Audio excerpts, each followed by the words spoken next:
Bismillahirrahmanirrahim. Welcome back to my channel. I welcome all my viewers and my students on my channel. As I told you that I have maintained a separate playlist for various subjects of BBA and commerce students. So you can go to the playlist of my channel. From there you can go to the subject of consumer behavior, and there you can find all the lectures regarding consumer behavior. ये जो video मैं बना रहा हूँ, ये जो lecture है, it will also be uploaded in the playlist of consumer behaviour. आप लोगों से मेरी इसके अलावा रिक्वेस्ट है कि if you have not subscribe my channel, you are requested to go and do subscribe my channel and share my channel with your other friends and fellows and other students, so that they may get benefit just like you. आज हमने जो पढ़ना है वो consumer segmentation के बारे में पढ़ना है। कंज्यूमर सेगमेंटेशन बेसिकली क्या होता क्या है, अगर मैं आपको इजी वर्डिंग में बता दूं तो कंज्यूमर सेगमेंटेशन ये होती है कि आप कस्टमर को उनकी एज या जेंडर या उनकी लाइकिंग डिसलाइकिंग की बेस के ऊपर एक ग्रुप में डिफाइन कर दें, और फिर इस ग्रुप के ऊपर अपनी मार्केटिंग एफर्ट करें कि वो आपकी प्रोडक्ट को बाय करे।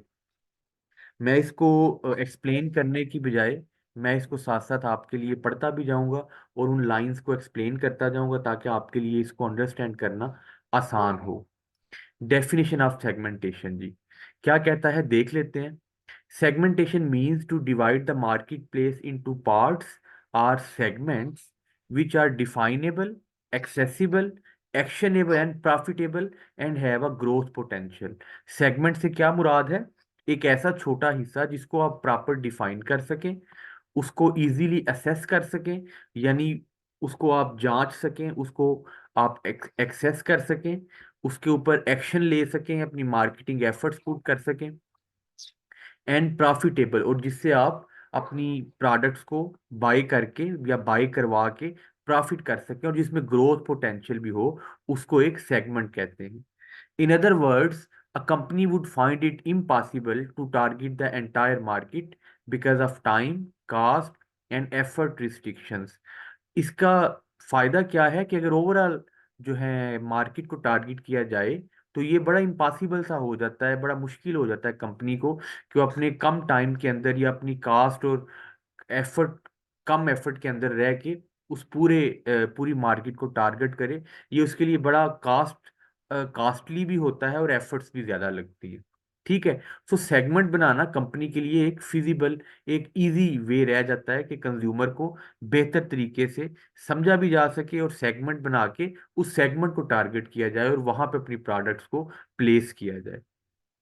It needs to have a definable segment. Definable segment क्या है? A mass of people who can be identified and targeted with reasonable effort, cost and time.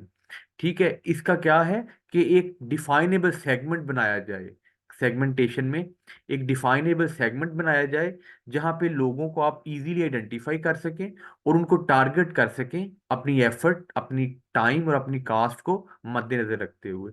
So segmentation, I hope ये consumer segment आपको clear हो गया होगा। अभी मजीद debate इस पे बाकी है, हम आगे देख लेते हैं। Once such a mass is identified, it has to be checked that this mass can actually be targeted with resources at hand, or the segment should be accessible to the company। एक दफा जब ये segment बना लिया जाता है तो क्या किया जाता है कि आपके जितने रिसोर्सेज आपके पास होते हैं, आप वो रिसोर्सेज पुट इन करते हैं या कंपनी वो रिसोर्सेज पुट इन करती है उस सेगमेंट को असेस करने के लिए। Beyond this, will the segment respond to marketing action by the company और it is actionable by the company. इसके बाद कंपनी क्या करती है कि उस सेगमेंट के अकॉर्डिंग एड्स या अपनी प्राइसेस सेट करना, मुख्तलिफ स्कीम्स बनाना, प्रोमोज या प्रमोशन, उस सेगमेंट के अंदर जो लोग हैं उनके पॉइंट ऑफ व्यू से जो है कंपनी एक्शन लेती है। और अब इसके बियॉन्ड नहीं जाती कंपनी। नॉर्मली जब सेगमेंट एक बना लेती है तो उस सेगमेंट के अंदर रहते हुए ही अपनी एड्स या प्रमोशन करती है।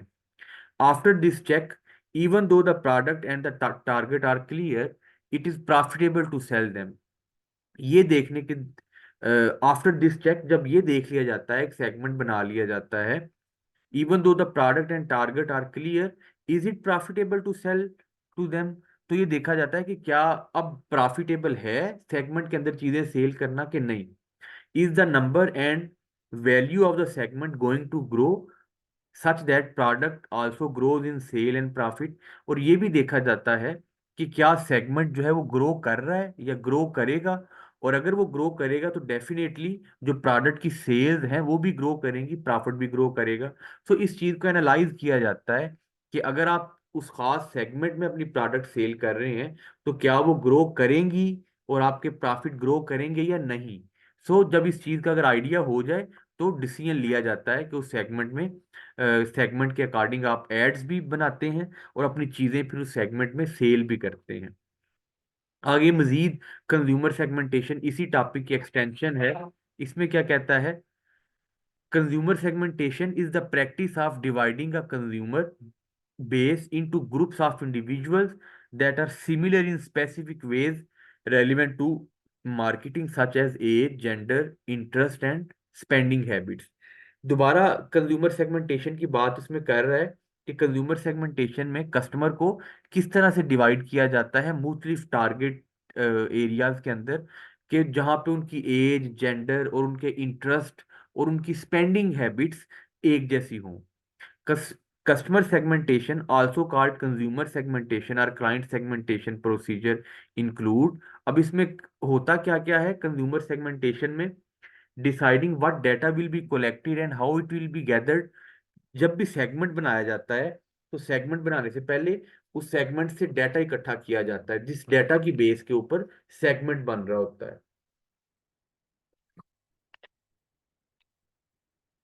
सो पहले क्या किया जाएगा, ये डिसाइड किया जाएगा कि कौन सा डाटा हमने लेना है और किस तरह से उसको कलेक्ट करना है।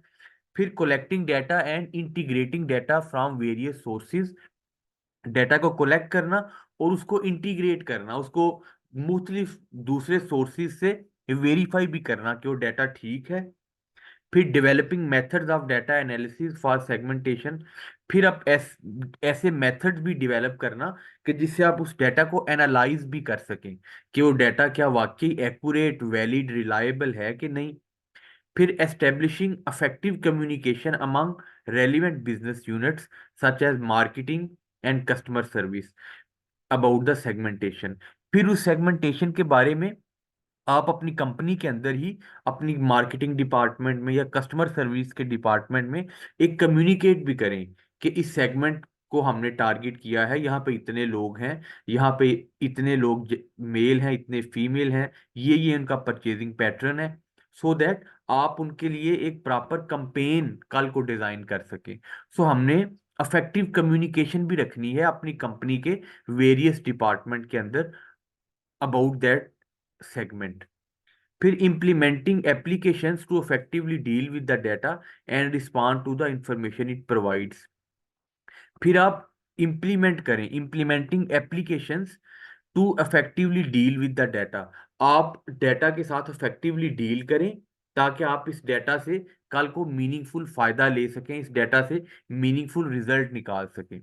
मैं इस वीडियो को भी यहाँ पे रोकता हूँ, इसके बाद हम यहीं से ही आगे अपनी नेक्स्ट वीडियो स्टार्ट करेंगे और इस टॉपिक को हम एंड कर लेंगे। टारगेटिंग एंड पोजीशनिंग से पहले पहले तक मैं आपको पढ़ाऊंगा। आप लोगों से मेरी इस वीडियो के एंड पे फिर से एक दफ़ा रिक्वेस्ट है कि चैनल को सब्सक्राइब करें। चैनल को सब्सक्राइब करने का फ़ायदा आपको ये होगा कि जब जब मैं ये वीडियोस बनाता रहूँगा ये वीडियोस आप तक पहुँचती रहेंगी। और डेफिनेटली आप जब ये वीडियो सुनेंगे, देखेंगे, तो ये आपके लिए एक फ़ायदा होगा।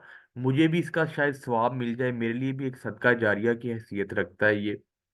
तो आई होप कि आप मेरे चैनल को देख रहे होंगे। मैं इस वीडियो को यहाँ पे वाइंड अप करता हूँ। Thank you so much for watching.